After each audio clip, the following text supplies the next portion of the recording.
अनंत सिंह के बारे में सब कोई जानते हैं कि वो किस चरित्र के व्यक्ति हैं। बिहार की जनता अब ऐसे चरित्र के व्यक्ति को स्वीकार करने को बिल्कुल तैयार नहीं। जो भी विद्वान जी कह रहे हैं कि हमारे पास उम्मीदवार नहीं है, अनंत सिंह किस किस दल में उम्मीदवार रहे हैं? बिहार में 2 सीटों पर उपचुनाव होने वाला और ऐसे में मोकामा और गोपालगंज का जो दंगल है वो लगातार रोमांचक मुकाबला होता जा रहा है। और मोकामा की बात कर ली जाए तो मोकामा में अनंत सिंह की पत्नी नीलम सिंह मैदान में, वहीं बीजेपी ने इस बार ललन सिंह की पत्नी सोनम देवी को उतारा है। और हम मौजूद अभी पटना के बीजेपी कार्यालय में।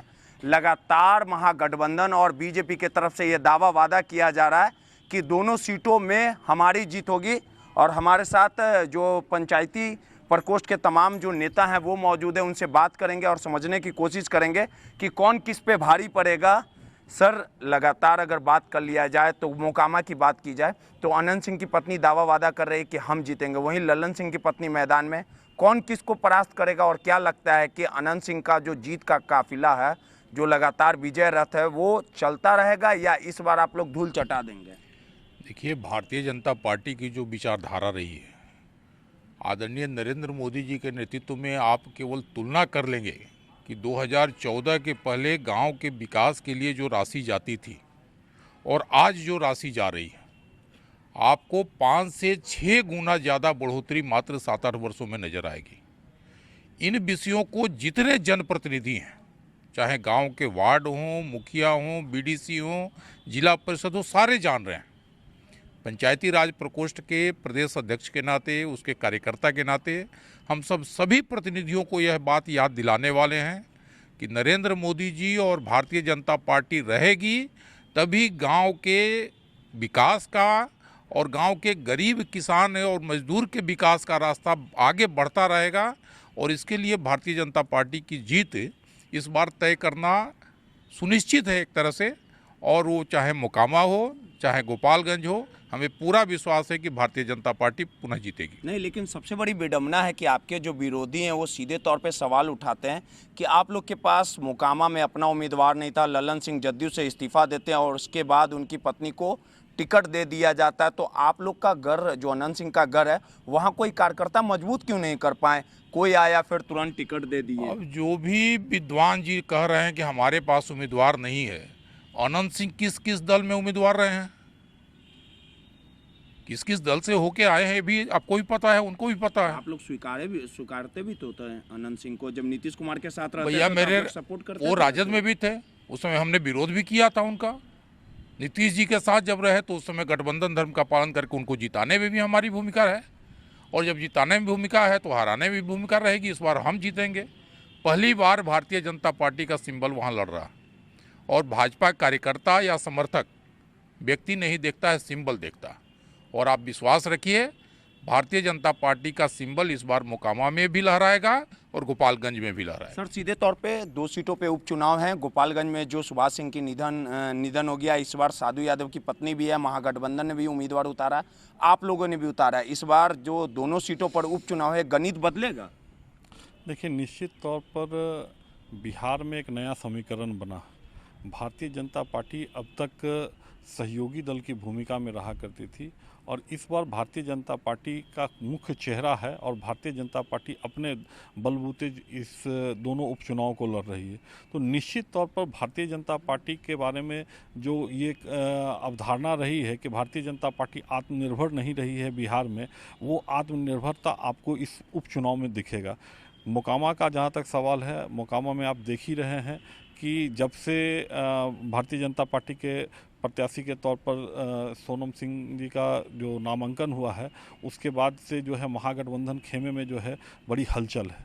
और दूसरा, जिस प्रकार का माहौल गोपालगंज में बना हुआ है, उस माहौल को देखकर हम लोग निश्चित तौर पर इस बात को मानते हैं कि सुभाष सिंह जी की पत्नी जो है वो निश्चित तौर पर जो है अच्छे बहुमत के साथ जो है इस चुनाव को जीत पाएंगे। लेकिन अनंत सिंह ने कहा था, हम अंदर रहें, बाहर रहें, निर्दलीय रहें, कुछ भी रहें, कोई भी हमारे किला को ढा नहीं सकता। अभी बीजेपी में उतना ताकत नहीं है। देखिए, अनंत सिंह के बारे में सब कोई जानते हैं कि वो किस चरित्र के व्यक्ति हैं, और ये हुंकार भरना ये उनके चरित्र को दर्शाता है। बिहार की जनता अब ऐसे चरित्र के व्यक्ति को स्वीकार करने को बिल्कुल तैयार नहीं है।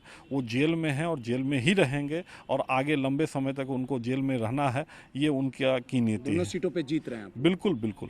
कमल खिलेगा दोनों सीटों पे? जरूर खिलेगा, पक्का पक्का खिलेगा, और कमल ही खिलेगा। क्योंकि अभी हमारे अध्यक्ष महोदय ने जो कहा कि बीजेपी, जनता बीजेपी के सिंबल को देखती है, व्यक्ति को नहीं। जीत रहे हैं? जीत रहे हैं 100%। एक सवाल और है अध्यक्ष साहब, कि सबसे बड़ा बात, दोनों सीटों पे तैयारी तो किया जा रहा है, लगातार बड़े नेता जो थे बीजेपी के वो कल गए भी थे, नामांकन की जो प्रक्रिया थी वो भी होने का काम किया, लेकिन सबसे बड़ा सवाल है कि गोपालगंज में साधु यादव सेकंड नंबर पे आए थे। इस बार वो दावा वादा कर रहे हैं कि हमारी पत्नी उतरी है, और सुभाष सिंह की जो पत्नी आप लोगों ने उम्मीदवार बनाया है वो जीतेगी नहीं। तो आपको लगता है कि गणित को साधु यादव बिगाड़ेंगे? अब देखिए, साधु यादव जी और तेजस्वी जी, या साधु यादव जी और आरजेडी का क्या संबंध है, उसके वजह से वो नीचे कितना नुकसान पहुंचाएंगे। एक व्यवहारिक पक्ष है कि वो गोपालगंज में ज़्यादा समय दिए हैं, तो उनके नकारात्मक चरित्र को भी गोपालगंज की जनता याद रखी हुई है, कुछ सकारात्मक पक्ष भी होगा तो याद रखी होगी। अब जनता उनको क्या करेगी, इस पर हम लोग बहुत दिमाग नहीं लगाने वाले। हम क्या वहाँ करने वाले हैं मैंने आपको पहले भी बताया, और 100% विश्वास है कि एक बार फिर से गोपालगंज की जनता भारतीय जनता पार्टी के उम्मीदवार को अपना आशीर्वाद देगी और कमल खिलाएगी। अनंत सिंह हार रहे हैं? निश्चित, चूँकि आपने कहा था कि वो बोल रहे हैं कि हम कहीं भी रहें, तो अनंत सिंह मालिक नहीं है, जनता मालिक है, और वही फैसला करेगी, और अनंत सिंह हारेंगे। देखिए, कुछ और भी लोग हैं सर। नहीं, क्या लगता है इस बार 2 सीटों पर उपचुनाव है, ताल ठोक दिया आप लोगों ने, महागठबंधन के उम्मीदवार भी ठोक रहे हैं, तस्वीरें बदलेगी? हवा किधर का चल रहा है? देखिए, दोनों विधानसभा चुनाव में भारतीय जनता पार्टी प्रचंड बहुमत से चुनाव जीत रही है, इसमें कोई किंतु परंतु नहीं है। और नरेंद्र मोदी जी के नाम पर और नरेंद्र मोदी जी के विकास पर जनता भारतीय जनता पार्टी के साथ है।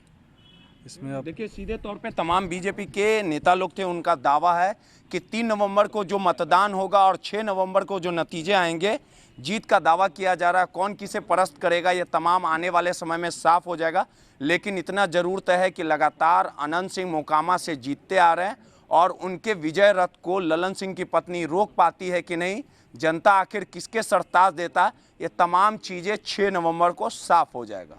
रोहित, नटराज न्यूज़, पटना।